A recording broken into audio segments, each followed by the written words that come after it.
Do you love guns? Do you love action movies and thrillers? Ever wonder if the firearms heroes and villains use on screen and the way they handle them hold up to reality? If so, you're in the right place. This channel was made for you. Hello and welcome to Hollywood Guns. I'm your host Wilson. Whether you're into action flicks, classic thrillers, or unforgettable TV shows, this is the place where movie magic meets real-world firearms. This week we return to a movie that set the bar. Industry people and firearms experts agree, this film forever changed how Hollywood treats weapons on screen. After it, firearms training for actors went from optional to essential, because the best actors demanded the same authenticity as those who came before them. At the helm, Michael Mann, a director obsessed with details. On screen, the first time Al Pacino and Robert De Niro, at the height of their careers, faced each other in the same film. But this breakdown isn't about those two actors, nor the whole film. It's about Chris Shiherlis, one of the supporting characters, and the rifles he carried. Of course, the HK91 from the drive-in theater Shootout, but mainly the Colt M16 variant from the legendary downtown LA bank robbery scene. So, is the gunplay truly as perfect as our memory recalls, or are there flaws even in this masterpiece? That's what we're going to uncover in this video. So get ready for a deep dive into the film that's wildly hailed as the greatest gun guy movie ever made. Impeccably filmed, brilliantly written, flawlessly acted. But for me, this episode is also something more. It's my tribute to the late, great Val Kilmer. Chris Shiherlis was one of his finest roles, and this is my thank you for everything he gave us on screen. Ladies and gentlemen, let's go. This is Heat. Here we go.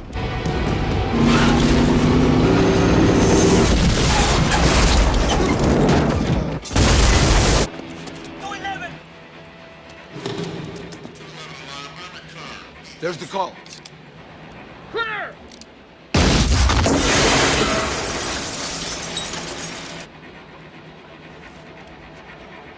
I got it. You wanna fuck with me?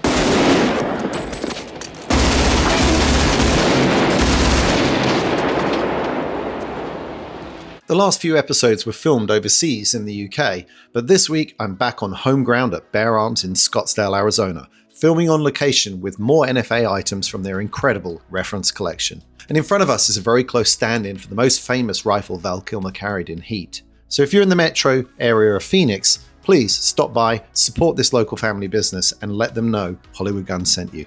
Background and history of the firearm. The Colt 733 was part of Colt's Commando line of carbines, compact, lightweight evolutions of the M16 rifle developed for close quarters combat. It traces its lineage back to the XM177 carbines used by US Special Forces in Vietnam, but updated in the 1980s with features of the M16A2, including improved sights and strengthened components. The 733 typically had an 11.5-inch barrel with a collapsible stock, making it far more maneuverable than a full-length rifle, while still offering most of the M16's firepower.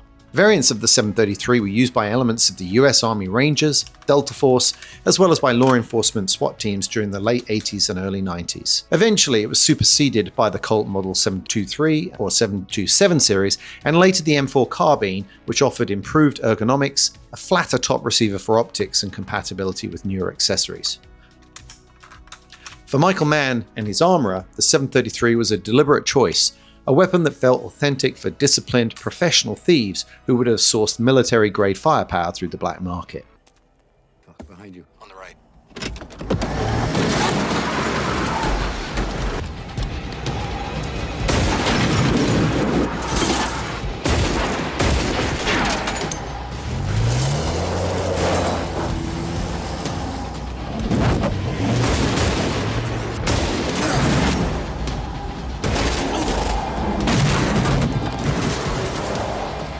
Let's bring in the second rifle Val Kilmer uses in the movie, providing standoff overwatch during the money drop, and it's one of my favourites. The HK91 was the civilian counterpart to the German G3, developed in the 1950s after West Germany was denied a license to build the Belgian FNFAL. Instead, they turned to Spain's SETME design, re-engineered it, and produced the G3 with Heckler & Koch.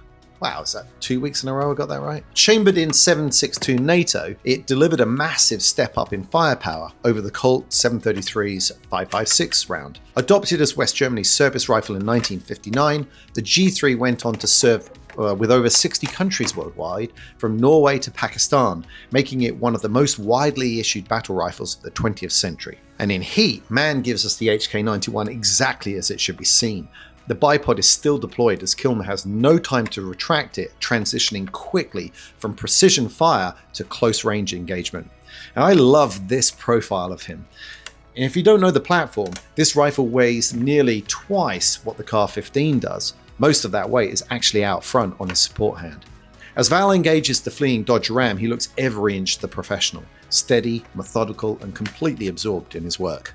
Movie gun versus this example. In terms of the HK91, we have an exact match, but on the Kar-15, let me add this disclaimer that my knowledge on this family of rifles is pretty surface level. The rifle that Val Kilmer used in Heat has been carefully researched by the contributors at IMFDB to be the Colt Model 733 short barrel carbine. Both Kilmer and Robert De Niro carry them in the opening armed car robbery scene, and again during the legendary downtown bank robbery sequence that we're going to analyse shortly. Interestingly, after the armoured car heist, the crew torches their weapons. Yet later, we see Shiherlis and McCauley back with the 733, suggesting these characters had a particular fondness for this carbine or multiple examples stashed away. If you're both a movie nerd and an AR-15 platform expert, you should be able to spot at least 4 clear differences between the movie guns and the example on my table here. But instead of boring the majority of you with tiny technical details, I'll throw down a challenge.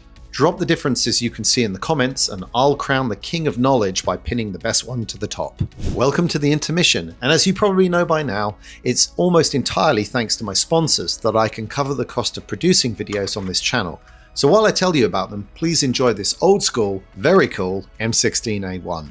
First up, I'd like to thank Sonoran Desert Institute, an accredited distance learning school specializing in gunsmithing and the fast-growing field of commercial drones. Their courses cover major handgun and rifle platforms like the AR-15, and all course materials ship right to your door, so you can learn at your own pace.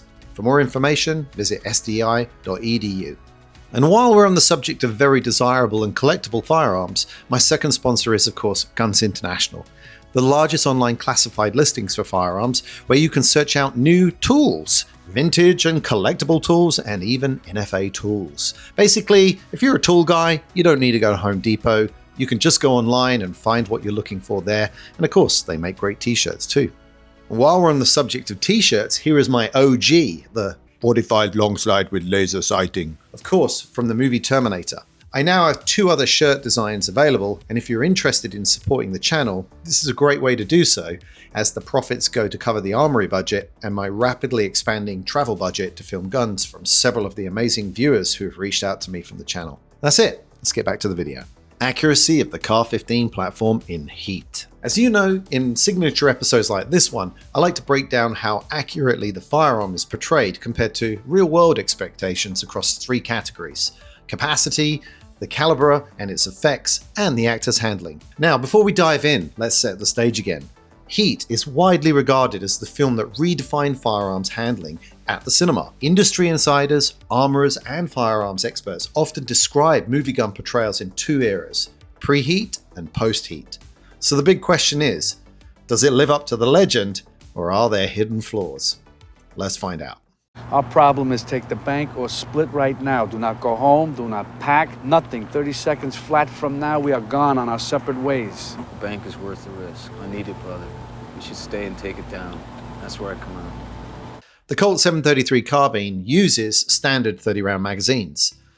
In the early armored car robbery, only a few shots are fired, so no issues there. But the real test comes in the downtown bank robbery sequence and the subsequent firefight. Remember, both Val Kilmer and Robert De Niro are running Kar-15s. Tom Sizemore's also laying down fire with a Galil in 308, and Al Pacino responds with an FN-FNC, also in 556. Layered on top of that, the LAPD is firing back with handguns, shotguns, and a handful of rifles.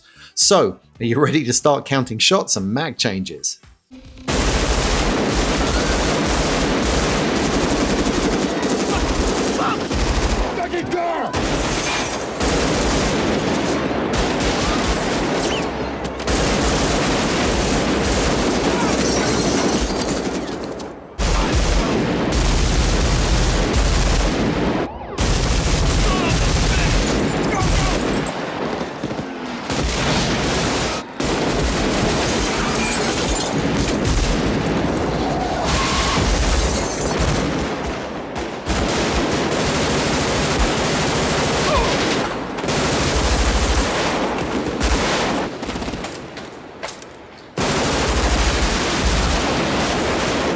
Well, did you keep up? Bursts of full auto fire, overlapping calibers, the chaos of sustained gun battle. If you're like me, whether you're watching it for the first time or the 50th, you probably got lost in the intensity. The sound design, the pacing of the action, and the sheer tension overwhelms your senses. Your heart rate starts to spike, an armchair fight or flight response kicks in, and any attempt at logical round counting just goes straight out the window. So, did McCauley and Shiherlis fire exactly 30 rounds per magazine? Honestly, who knows? And really, who cares? What matters is that Mann and his team made sure mag changes were present, and not just the token gestures. Val Kilmer's reload in particular has become the stuff of legend. For years, Marine Corps recruits were shown that clip as a model of how to execute a flawless combat reload in the heat of battle. Actually, I heard something was very flattering, that there's a shot where I run out of bullets and I change the mag and I go back to firing. I think it's the Marines. They show the clip telling those maggots, if you can't change your clip as fast as this actor, then get out of my army. When you combine that realism with the meticulous training, the execution by the actors, and decades of influence it's had, from military circles to fan enactments and endless online debates, this isn't just accurate, it's transcendent. And this isn't an A grade, this is S tier. You must have worked some dipshit crews. Caliber capability. In this section, we break down the effects of the caliber. Is the round used appropriately for the job? Are the impacts consistent with what we'd expect? And do the characters react believably to being hit? Here, Heat gives us some great examples of the 5.56 NATO in action. Early on, Chris fires at Detective Bosco, who takes a hit to the neck, and he goes down instantly. I don't have first-hand experience of 5.56 on soft targets, not even in my hunting, but ballistically, this cartridge delivers around 12 to 1300 foot-pounds of energy near the muzzle. A quick and terminal effect from a neck wound is exactly what I would expect. Later, Chris gets his own payback when he's hit almost in the same place, just a few inches lower in the shoulder. Does he shrug it off like an action hero would? Absolutely not. That hit drops him hard and takes him out of the fight. McCauley has to pick him up and drag him away, and even though it turns out to be a lucky through and through, he's badly wounded and it dogs him all the way to the last scenes with his wife. That's realism. Against hard targets, the crew lays down suppressive fire while advancing on the LAPD, exactly what Michael Mann himself described as the tactical intent of the scene. Controlled 3 to 4 round bursts shatter windshields and rake across squad cars. Are the visuals perfect? Well, maybe not. To my eye, most of the entry holes look more like exit holes than the small pinpricks that you'd expect from a .22 caliber sized bullet hitting steel and glass. But cinematically, I get it. Subtle, tiny impacts would be impossible for the audience to register at a glance. But I have to say there's just one tiny detail that nags at me.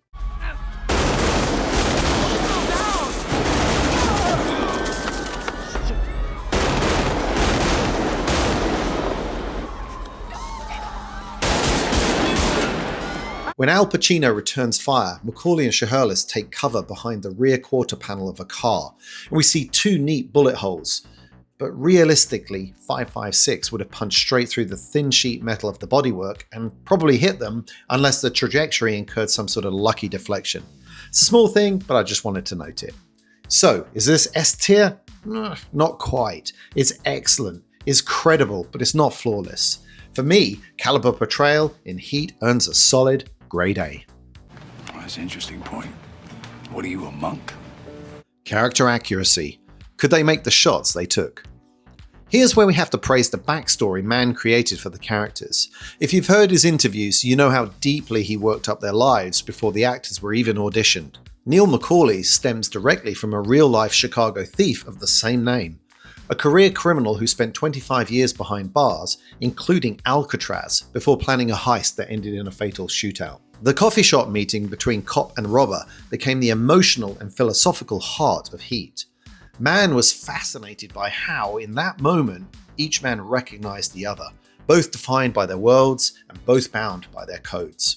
Chris Shiherlis and Michael Chirito. Mann never explicitly gives us a military dossier on these men, but their movements, their teamwork, and their composure scream disciplined training, maybe ex-military, maybe special operations. And that didn't happen by chance. Mann brought in former SAS operators Andy McNabb and Mick Gould, who drilled the actors for weeks with live firearms using real ammunition on the range, learning reloads, bounding maneuvers, and communication under pressure.